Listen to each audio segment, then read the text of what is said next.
Hey guys, and welcome to a brand new video here on FPL Now. Today we're going to be going over a new wildcard draft for game week 18. So if you are excited for the video, as always, make sure to drop a like down below. Let's try and hit 40 likes. Leave a comment, what is your team looking like ahead of the game week 18 deadline with all the postponements? What transfers you're going to make? Let me know. Subscribe if you're brand new. With all of that out of the way though, let's get into the video, and I really hope that you enjoy.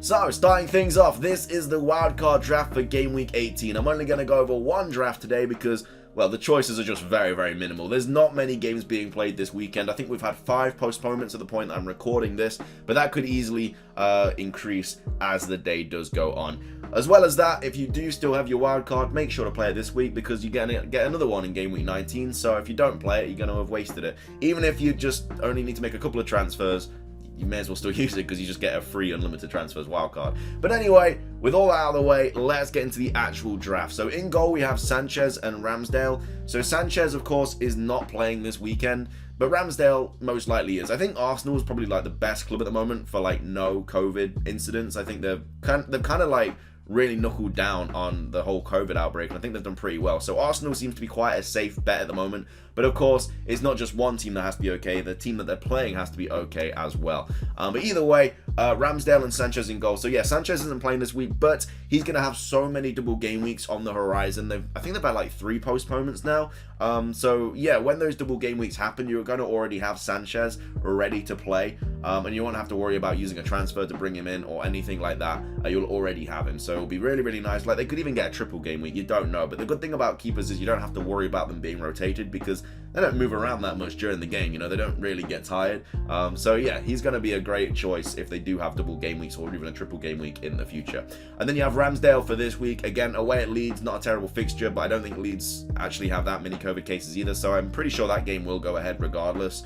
Yeah, Ramsdale obviously just really, really in form at the moment, and yeah, he has Leeds today, well, this weekend, and then he obviously has Norwich in the next fixture, so really, really nice fixtures coming up for Ramsdale. So yeah, those are my goalkeeper options. At the back, we're doubling up on City with Diaz and Cancelo.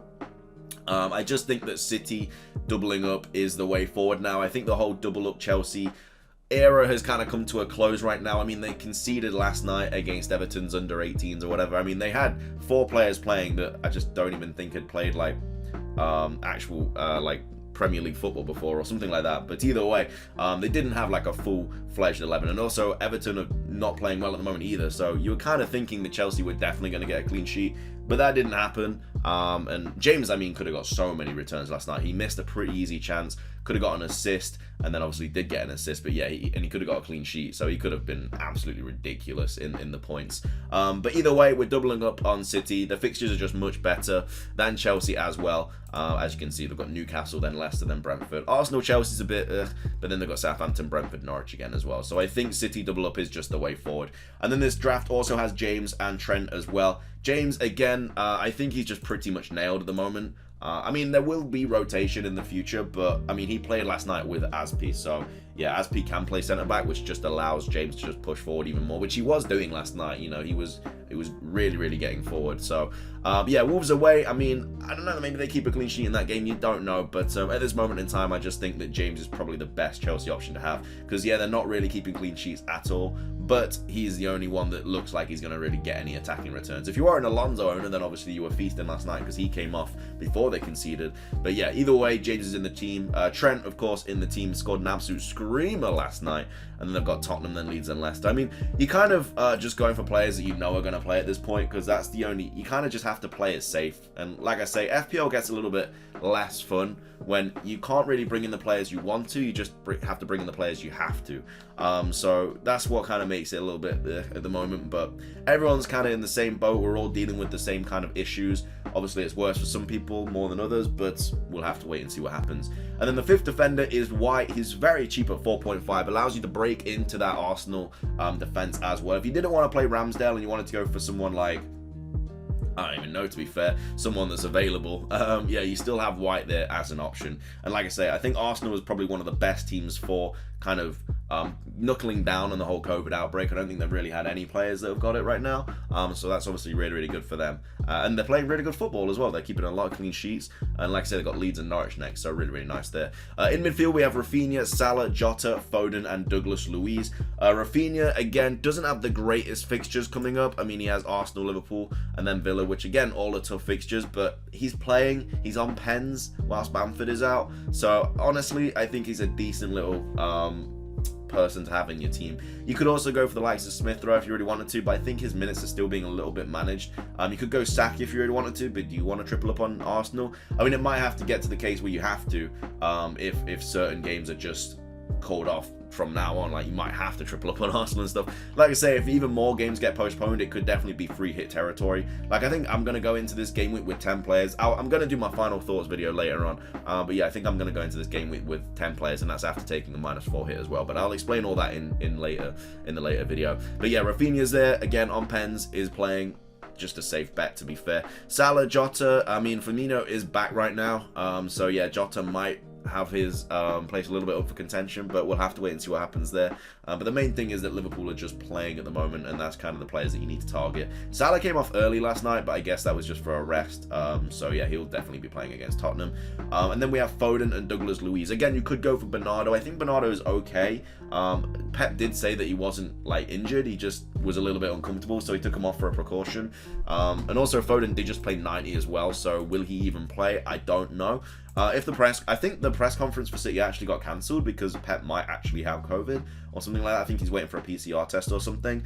So if that news comes out that Bernardo is fine, I would probably go for Bernardo over Foden, just simply because Foden might get benched and Bernardo definitely won't because he only played 45 minutes. And then we also have Douglas Luiz as well, 4.5 mil. He's in this Aston Villa team that are playing really well at the moment, and he's getting minutes, 90, 90, 76, 90, 23. So he is playing, especially with certain players obviously being out for COVID and stuff. I think Douglas Luiz is a nice little option.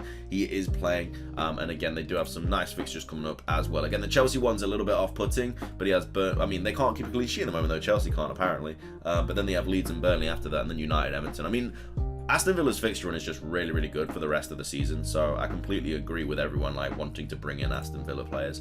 And then up front we have another Aston Villa player, Watkins, obviously just coming off the back of a 12-point bomb. I think a lot of people are going to be bringing him in this week. They are the first game, I think, on Saturday, now that the United game got called off and stuff, so yeah, we'll know on like Friday or Saturday early if that game does go ahead. So that's why I think he's an even better option, because and if that game does go ahead, like, Watkins is definitely going to be playing. So I think he's just a really nice option to have. We also have I don't know how to pronounce his name, Gelhardt or something like that. He's just the lead striker. Again, he's like the only 4.5 mil striker that's kind of getting any sort of look in at the moment. Of course, he scored against Chelsea with only playing 8 minutes, but then of course got 45 minutes against Man City. But yeah, with Bamford out, I just think he is a little bit of an option. Again, he's a little bit more risky, but there's not really any other 4.5 mil strikers that are playing. Again, you would want to bring in Dennis or someone like that, but again, all their games are just being called off at the moment. Even though Dennis literally just had a price rise as well, which was really interesting. I don't know why people are bringing him in when he's literally not playing. But either way, that's everyone up to their own choice. And then the final striker, as you can see, it's a little bit blank at the moment. I mean, that's because there's multiple options that you could do with this. You could bring in Antonio, who isn't playing against Norwich, and again, doesn't have his best fixture, but again, he will be back for Southampton, who can't keep a clean sheet, and then they've got Watford, Crystal Palace, Leeds, so you're kind of keeping Antonio for the really good fixtures.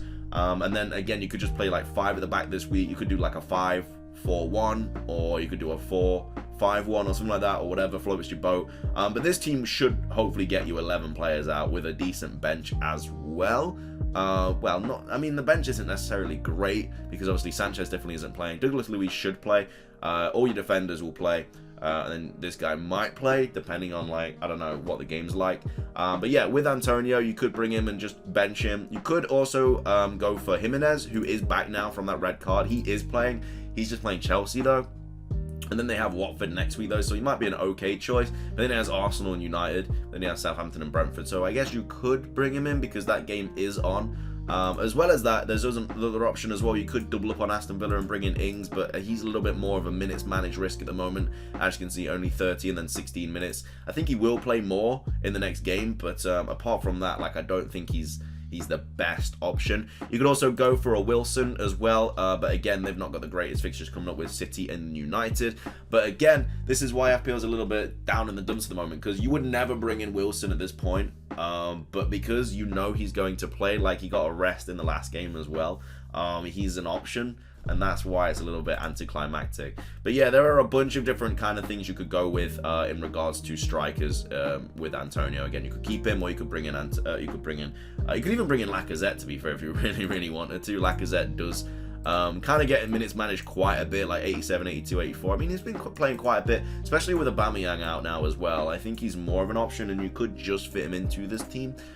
So you could go with Lacazette if you really wanted to. And again, they've got some nice fixtures coming up. He did miss a penalty, so whether he stays on penalties or not, I'm not sure. But that would be tripling up on Arsenal. Means you couldn't bring in a Smith Rowe or something like that. But yeah, it is definitely a difficult wild card this week, just simply because the choices are so minimal. But either way, I hope this one did help you out a little bit, or just gave you a little bit of information on potential transfers and stuff like that. But again, I'll be doing my final thoughts later. There's not going to be a team preview video this week because I'm just going to include that in the final thoughts, which should come out later today. So hopefully you guys enjoy that video as well. But if you enjoyed this one, make sure to drop a like. Let's try and hit 40. Leave a comment. What transfers are you making? Let me know. Subscribe if you're brand new. And until next time,